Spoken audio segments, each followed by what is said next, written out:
नमस्ते दोस्तों। आप देख रहे हैं मार्केट मस्ती वीकली, जहां हम बात करेंगे मार्केट की हलचल सिंपली और फ्रेंडली स्टाइल में। सबसे पहले हमारे सारे दर्शकों को दीपावली की ढेर सारी शुभकामनाएं। अगर आपको पटाखों की आवाज सुनाई दे तो मैं बता दूं कि ये एपिसोड मैं अपने होम टाउन से शूट कर रहा हूं और यहाँ पर हर बार की तरह दिवाली मनाने आया हूं। चलिए शुरू करते हैं इस हफ्ते की मार्केट का मसालेदार राउंड अप। निफ्टी और सेंसेक्स ने दिवाली से पहले दिया बम्पर गिफ्ट और इस हफ्ते सेंसेक्स ने 484 पॉइंट्स का जंप लगाया और क्लोज हुआ 83,952 पर।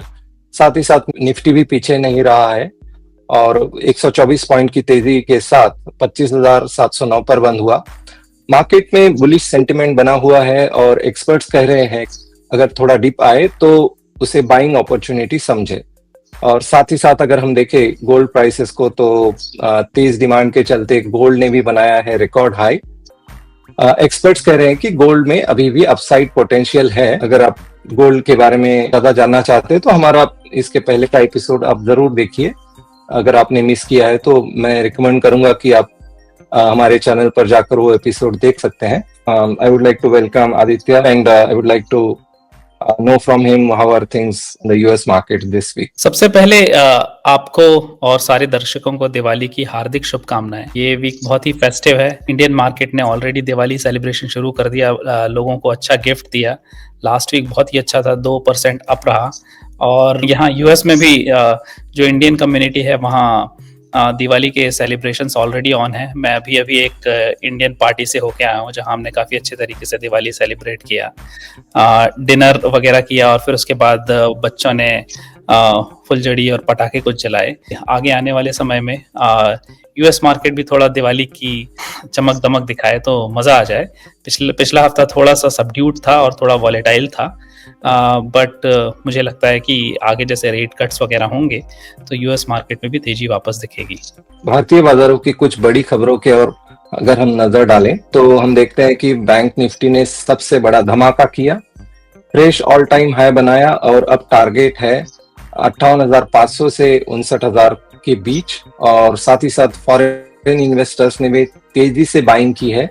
मार्केट के लिए एक पॉजिटिव सिग्नल है। Q2 अर्निंग्स सीजन शुरू हो चुका है और अब तक के रिजल्ट्स लार्जली स्टेबल रहे हैं, जिसमें इन्वेस्टर कॉन्फिडेंस बना हुआ है। यूएस मार्केट का हाल, डाउ जोन्स ने हफ्ते के आखिर में 0.5% की बढ़त ली, यानी कि करीब 351 पॉइंट्स का उछाल। और साथ ही साथ S&P 500 भी पीछे नहीं रहा और 1% की तेजी के साथ बंद हुआ। इन्वेस्टर्स को उम्मीद है कि फेडरल रिजर्व जल्द ही रेट कट कर सकता है, जिससे मार्केट में पॉजिटिविटी आ चुकी है। मैं थोड़ा चार्ट वगैरह डिटेल शेयर करना चाहूंगा। सबसे पहले हम निफ्टी 50 की बात कर लेते हैं। तो निफ्टी 50 के चार्ट में कुछ स्पेशल चीजें देखने मिली हैं। जैसे कि अगर आप इसे देखें, 1 साल का चार्ट हम देखते हैं और ये अगर आप ये जो टॉप देख रहे हैं, ठीक है, ये टॉप क्या है, लगभग 25,588 के आसपास था और ये टॉप हमने इसे ब्रीच किया है अभी। तो ये एक बहुत ही अच्छा सिग्नल है। जैसे अभी इस लाइन को अगर मैं ऊपर करता हूं तो ये आप देख सकते हैं कि एक ब्रेकआउट मिल रहा है हमें। अभी हम मार्केट में क्लोज हुए हैं 25,709 के आसपास। तो इसने जो पिछले 1 साल के हाई को ब्रेक किया है। अब इसी को चार्ट को अगर हम 5 साल का चार्ट देखते हैं तो अब यहाँ से क्या है, अब मार्केट के पास कोई यहाँ रेजिस्टेंस नहीं है। अब मार्केट सीधे 26,000 ये 26,200 के आसपास जो हमारा प्रीवियस रेजिस्टेंस था वहां जाएगा। तो अगर वहां तक नहीं जाता है, हो सकता है कि एक बार हम वापस उस हाई के आसपास जाके नीचे आ जाएं, कुछ सेलिंग प्रेशर वगैरह हो। तो ये जो 25,700-800 का जो लेवल है, जो प्रीवियस लेवल, ये एक अच्छा सपोर्ट के जैसे काम करेगा। तो ये एक बहुत ही अच्छी न्यूज है कि हम अप ट्रेंड, एक जो ब्रेकआउट मिला है तो उससे एक अप ट्रेंड एस्टेब्लिश हो गया है। और मुझे लगता है कि इस क्वार्टर या अगले क्वार्टर के अच्छे रिजल्ट्स हैं, तो वहां से हम ये ब्रेकआउट करके ये 26,277 का जो हाई है उसे डेफिनेटली क्रॉस करेंगे। मुझे ऐसा लग रहा है, काफी स्ट्रांग फीलिंग आ रही है। ये एक अच्छा है और मोमेंटम जो बना है वो बना रहेगा। अब इसके साथ हम अगर थोड़ा यूएस मार्केट के बारे में बात करें, यूएस मार्केट में मैं SPX को दिखाता हूं, फिर उसके बाद हम देखते हैं। तो ये जो लास्ट वीक रहा है हम अगर देखें ये जो लास्ट वीक यहाँ काफ़ी चौपी था। जैसे अगर हम केवल 5 दिन का डेटा देखें तो 5 दिन में आप देखिए कि जहाँ से शुरुआत हुई, कभी ऊपर जाता है, नीचे जाता है, ऊपर जाता है, नीचे जाता है। तो मार्केट बेसिकली डायरेक्शन लेस था। हर दिन चौपी था, ऊपर नीचे हो रहा था। तो इस चक्कर में क्या होता है, जब भी वॉलेटिलिटी बहुत ज्यादा रहती है तो मार्केट का विक्स बढ़ जाता है। विक्स के चार्ट में अगर आप देखिए 1 साल का लेवल हम देखें तो ये जो पुराना हाई यहाँ दिख रहा है, ये हाई था बेसिकली 7-8 अप्रैल के पास आया था। और ये हाई कब बना था, जब डोनाल्ड ट्रंप ने इनिशियल टैरिफ वगैरह का अनाउंसमेंट किया था। तो वहां एकदम से मार्केट काफी डाउन हुआ था। S&P 500 वगैरह ऑलमोस्ट 6000 से लगभग 4800 तक आ गए थे। तब इस लेवल का हाई हमने देखा था। अभी आप अगर देखें रिसेंटली अगर देखें तो ये विक्स 20 के नीचे था, लेकिन 20 के बाद सडनली लास्ट वीक इसने अच्छा खासा स्पाइक लिया है और अभी 27-28 के आसपास ही आ गया, 28 के आसपास। तो ये जो है, तो जब फियर काफी हाई होता है तब विक्स काफी बढ़ता है। तो इसके लिए बेसिकली हमारी एक जनरल हम गाइडलाइन यूज करते हैं कि इन्वेस्टमेंट हम विक्स के हिसाब से थोड़ा एलोकेट करते हैं, क्योंकि जब मार्केट में फियर हाई होता है तो उस टाइम पे इन्वेस्ट करने की एक अच्छी अपॉर्चुनिटी होती है। और जब मार्केट में फियर बहुत लो होता है, इसका मतलब है मार्केट्स ऑलरेडी हाई बना रहे हैं, तो वहाँ हमें थोड़ा अपना कैश बचा के रखना चाहिए। तो जैसे अगर आप देखें, ये एक हमारी खुद की पर्सनल गाइडलाइंस हैं। जैसे विक्स अगर लेस देन 12 हो तो वो एक्सट्रीम ग्रीड का सिनेरियो समझा जाता है। तो उस केस में हम क्या कर लेते हैं कि थोड़ा कैश अपने पास बचा के रखते हैं, ताकि जैसे ही मार्केट गिरेगा तो और अच्छी इन्वेस्टमेंट की अपॉर्चुनिटीज मिलेंगी। और विक्स 12 से 15 है तो लगभग ग्रीड है। 30-40% कैश हम अगर बचा लेते हैं और 60-70% इन्वेस्टेड रहते हैं। तो इस टेबल के हिसाब से बेसिकली क्या है कि जैसे ही विक्स 25-30 के बीच में रहता है, वहां मतलब है कि मार्केट फियरफुल है। तो वहां हम क्या करने की कोशिश करते हैं कि मैक्सिमम एलोकेशन रहे हमारा इन्वेस्टमेंट, क्योंकि वो एक अच्छी अपॉर्चुनिटी है कि उस टाइम पे अगर आप इन्वेस्ट करते हैं तो इमीडिएट रिकवरी में आपको अच्छा खासा गेन मिलता है। और अगर आपको ऐसी कोई अपॉर्चुनिटी मिलती है जिसमें विक्स 30 से ज्यादा हो जाए तो वो तो और भी अच्छी अपॉर्चुनिटी रहती है। ऐसी अपॉर्चुनिटी खोना नहीं चाहिए। वहां लगभग आप 95% कैश इन्वेस्ट कर सकते हैं, और क्योंकि उस टाइम पे रिकवरी के चांसेस बहुत अच्छे रहते हैं।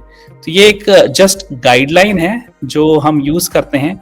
और ये गाइडलाइन अभी बेसिकली क्या मैं यूएस मार्केट के हिसाब से दिखा रहा हूँ कि यूएस मार्केट में जिस तरीके का विक्स लेवल दिखा है, तो उसके हिसाब से ये एलोकेशन हमारा यूएस मार्केट में चल रहा है। और इंडिया का भी विक्स है, और इंडिया का विक्स की स्टोरी थोड़ी सी अलग है अभी, क्योंकि इंडियन मार्केट्स पिछले 1 साल में उन्होंने कुछ खास रिटर्न नहीं दिया है। उनका वैल्यूएशन थोड़ा अट्रैक्टिव दिख रहा है।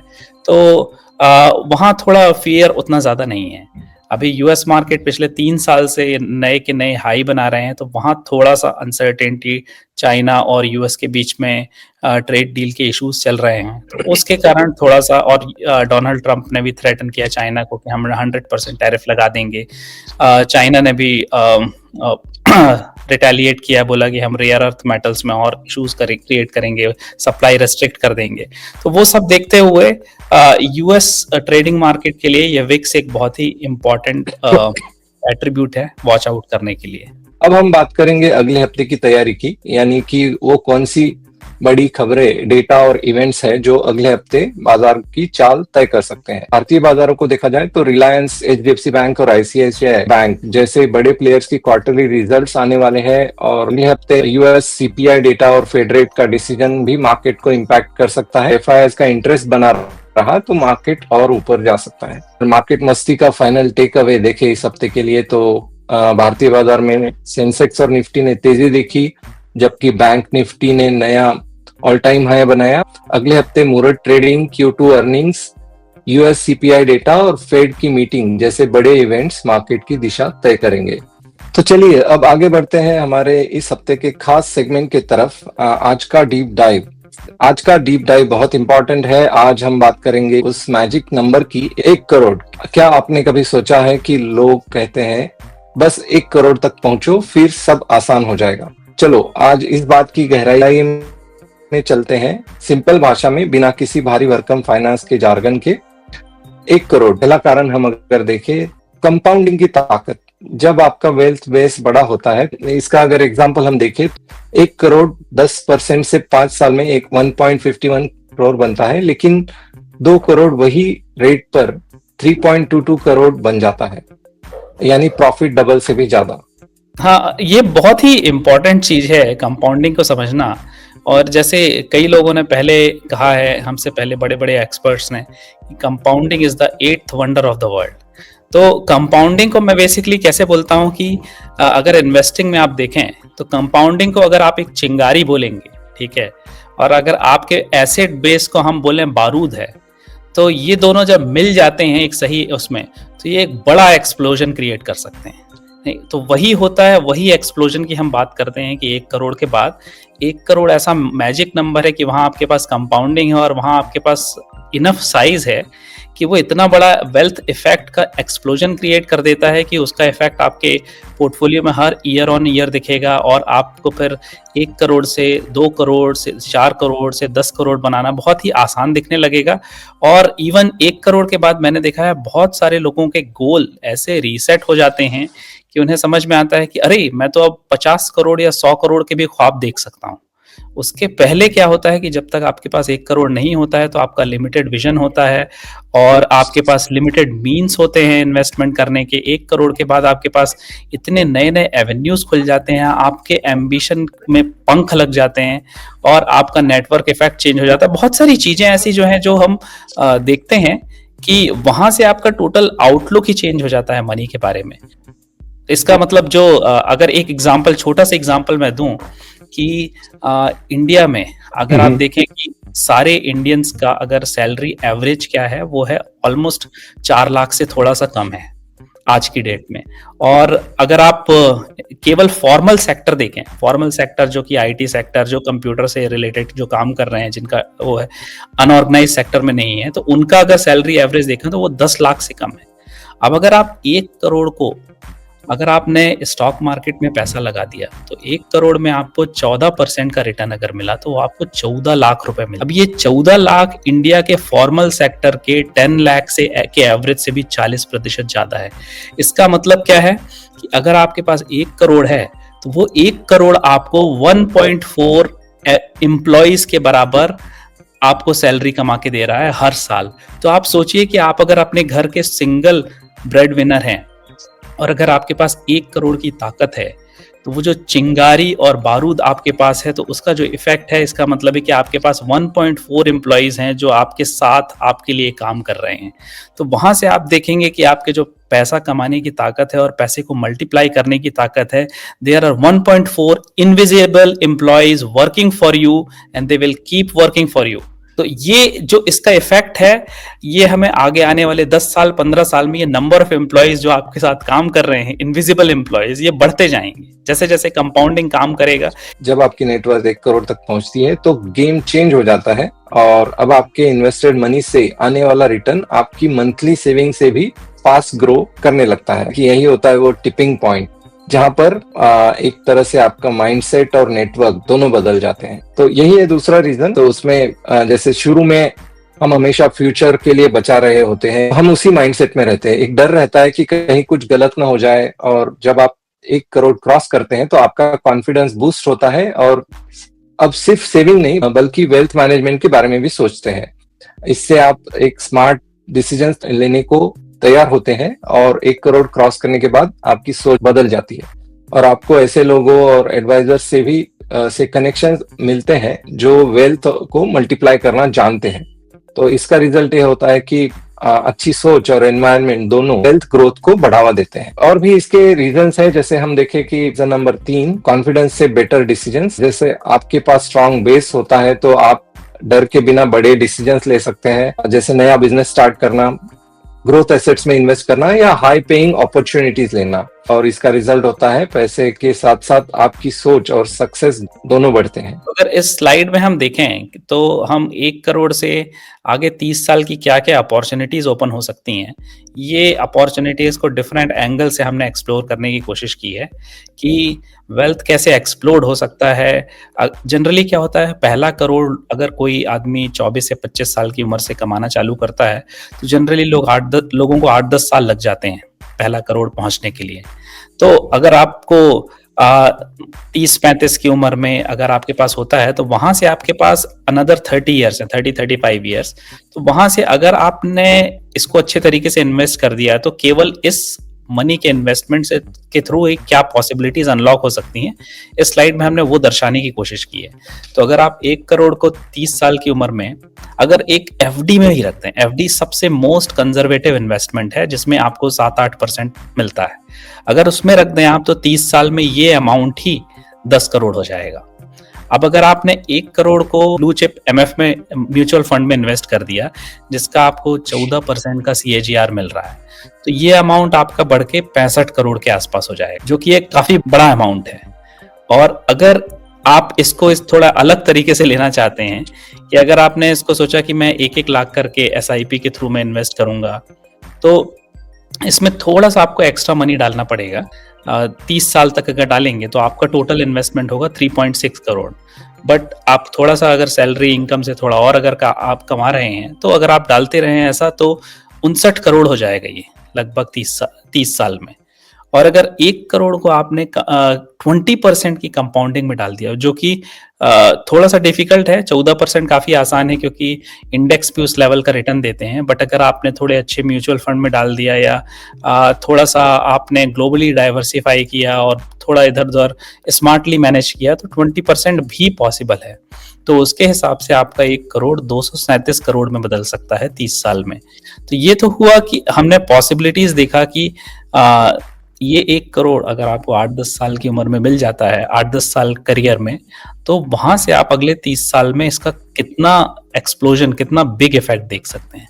अब रही बात दूसरी एसेट अलोकेशन की 1 करोड़ की, तो जनरली आप इस राइट हैंड साइड की पिक्चर को देखेंगे तो इसमें सबसे बॉटम में क्या होता है कि इनिशियली जब लोगों के पास 1 करोड़ नहीं होता है तो लोग जनरली क्या होता है कि थोड़ा पैसा जो रहता है उसे कैश की जैसे ही रखते हैं, बैंक अकाउंट में पड़ा हुआ है, क्यों? क्योंकि वो इमरजेंसी फंड होता है उनका।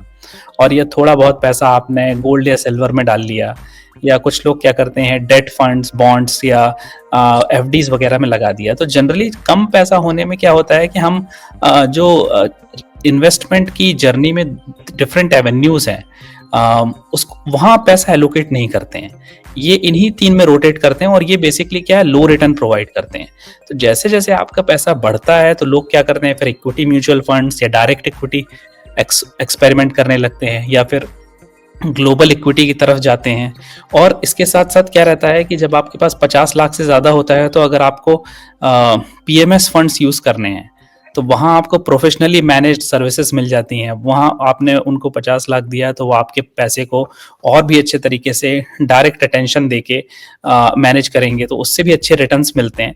तो जैसा चंद्रा ने पहले कहा कि आपका माइंडसेट बदल जाता है, नेटवर्क बदल जाता है, आपका इन्वेस्टमेंट एलोकेशन बदल जाता है। तो जैसे जैसे आपका 1 करोड़ आपके पास होता है तो वहां से आपका जो एक तरीके से ग्रोथ है वहां से एक्सपोनेंशियल होने लगती है और बेसिकली आप इन्वेस्टमेंट की जर्नी या इन्वेस्टमेंट के हाईवे में आप घुस जाते हो। पहले आप इन्वेस्टमेंट एक छोटे लेवल पे कर रहे थे, फिर उसके बाद क्या होने लगता है कि इन्वेस्टमेंट आप बड़े लेवल पे करने लगते हो और उसका इफेक्ट भी आपको आने वाले सालों में दिखता है। अगर पहला 1 करोड़ आपने 8-10 साल में कमाया तो अगले 1 करोड़ को आपको 3 साल में हो जाएगा, फिर उसके बाद 1.5 साल में हो जाएगा, फिर 1 साल में हो जाएगा, फिर आप विद इन फ्यू मंथ्स करने लगोगे। So this is how it works out. बिल्कुल सही कहा। तो उसे अगर शॉर्ट में बताएं तो जैसे पैसा बढ़ता है तो आपको जो इन्वेस्टमेंट ऑप्शन मिलते हैं वो पहले पॉसिबल नहीं होते थे, जैसे पीएमएस, एआईएफ और प्री आईपीओ डील्स वगैरह। तो आप बेटर इन्वेस्टमेंट अपॉर्चुनिटी ले सकते हैं, वो चौथा रीजन है। और 5वां रीजन है कि जैसे रिपल इफेक्ट, जितना ज्यादा पैसा आपके लिए काम करता है उतना ज्यादा टाइम और फ्रीडम आपके पास आ जाता है और आपके डिसीजन अब पैनिक से नहीं प्लानिंग से चलते हैं। और यही वो मोमेंट है जब वेल्थ लाइफस्टाइल में बदल जाती है। साथ ही साथ छठा और आखिरी रीजन अगर मैं कहूँ तो वो री इन्वेस्ट करने की आजादी। इस लेवल पर आपका पैसिव इनकम, इंटरेस्ट, डिविडेंड या रेंट खर्चे का बड़ा हिस्सा कवर कर लेता है, जो आपका जो पैसिव इनकम है वो, और इससे अपने एक्टिव इनकम को फिर से इन्वेस्ट कर सकते हैं, जिससे कंपाउंडिंग और तेज होती है। तो याद रखिए, 1 करोड़ का नेटवर्क वह स्वीट स्पॉट है जहां आपके पैसे की ग्रोथ आपकी सैलरी की ग्रोथ से भी ज्यादा फास्ट होने लगती है।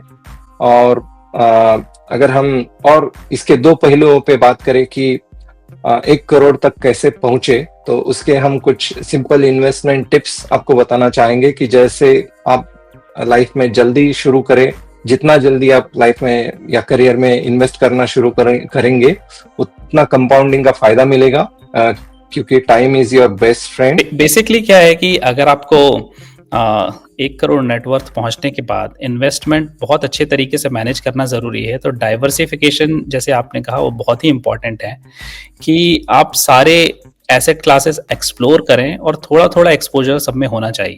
और दूसरा क्या है कि पैसा बचाने के साथ साथ आपको ये देखना है how you can earn more, क्योंकि अर्न मोर वाला जो है आपके पास कुछ स्किल्स हैं, कुछ जो आप प्रोफेशनली यूज करते हैं, उस स्किल्स को आप देख सकते हैं कि आप कहीं मोनेटाइज कर सकते हैं क्या आप कोई साइड इनकम जनरेट कर सकते हैं उससे। Those are my 2 cents. दोस्तों, आपकी नेटवर्थ 1 करोड़ पहुंचने के बाद क्या करना नहीं चाहिए और मिस्टेक्स टू अवॉइड, इसमें जैसे अगर मैं सम अप कर दूं तो ओवर कॉन्फिडेंस में रिस्की बेट्स लेना, या फिर लाइफस्टाइल इन्फ्लेशन, इनकम बढ़ते ही साथ में खर्चा बढ़ा देना, और एसेट एलोकेशन को इग्नोर करना, या फिर फाइनेंशियल एडवाइजर की सलाह ना लेना, ये चीजें आपको अवॉइड करनी चाहिए। क्योंकि अगर आपका पोर्टफोलियो बड़ा है तो एक्सपर्ट की मदद लेना ही स्मार्ट मूव होगी। तो दोस्तों, अगर आप अभी 1 करोड़ की जर्नी पर है, आप अभी तक वहां नहीं पहुंचे हैं, तो याद रखिए यह मंजिल नहीं है, ये तो असली जर्नी की शुरुआत है, जैसे आदित्य ने कहा। और अगर आपने सही स्ट्रेटेजी अपनाई तो 1 करोड़ से 5 या फिर 10 करोड़ पहुंचना पॉसिबल है। बस पेशेंस और डिसिप्लिन चाहिए और सिस्टमैटिक तरीके से इन्वेस्ट करते रहिए। वह टिपिंग पॉइंट जरूर आएगा और आपकी नेटवर्क को एक रॉकेट बूस्ट मिलेगा। माइंडसेट सही रखें, पेशेंस रखें और मार्केट मस्ती के साथ बने रहें। तो आदित्य, इस अपने डीप डाइव पर कुछ आखिरी थॉट्स आप शेयर करना चाहेंगे? हाँ, बस यही कहना चाहूंगा कि ये 1 करोड़ की जर्नी क्या है कि जब हम करियर शुरू करते हैं तो एक बहुत ही बड़ा माइलस्टोन लगता है। लोगों को लगता है कि ये हम पहुंच पाएंगे या नहीं पहुंच पाएंगे, बट ये जितना डिफिकल्ट दिखता है शुरुआत में उतना डिफिकल्ट है नहीं, और ये कोई भी कर सकता है। तो ये बेसिकली अपने माइंडसेट को चेंज करें और आप ये आंसर्स ढूंढने की कोशिश करें कि आप अर्निंग्स को कैसे बढ़ा सकते हैं और आप कितने जल्दी इसको रीच कर सकते हैं। अगर आपने एक बार बिलीव कर लिया, सेल्फ बिलीफ है आपके पास कि आप इसे पा सकते हैं, तो डेफिनेटली आप इसे जल्दी पाएंगे। और पाने के बाद आपको पता चलेगा कि अरे 1 करोड़ तो बहुत ही छोटा गोल था, 1 से 10 करोड़, 10 से 50 करोड़ कैसे करना है, आप इसके बारे में सोचने लगेंगे। तो ये अपने माइंडसेट को चेंज करें और इस जर्नी का हिस्सा बने, और आप देखेंगे कि इस जर्नी तक पहुंचते पहुंचते not just on monetary front, you will learn so much on financial aspect, you will learn so much about investing. तो आपको इन्वेस्टिंग में ही एक पैशन डेवलप हो जाएगा, और जब आपको एक पैशन डेवलप हो जाता है तो फिर क्या होता है कि आपको सक्सेस आपके कदम चूमती है। दोस्तों, समय आया है कि हम इस एपिसोड को समाप्त करें। अगले हफ्ते नजर रखें मुहूर्त ट्रेडिंग, बड़े अर्निंग्स जैसे एसबीआई और डॉक्टर रेड्डीज और यूएस सीपीआई डेटा जो फेड के रेट डिसीजन को इन्फ्लुएंस कर सकता है। अगर आपको ये वीडियो पसंद आया हो तो लाइक करें, सब्सक्राइब करें ताकि अगला एपिसोड मिस न हो, और कमेंट में बताएं आप किस स्टॉक या न्यूज पर नजर रख रहे हैं। फिर मिलेंगे अगले हफ्ते एक नए एपिसोड के साथ। Until next week, happy investing. Happy Diwali and happy investing.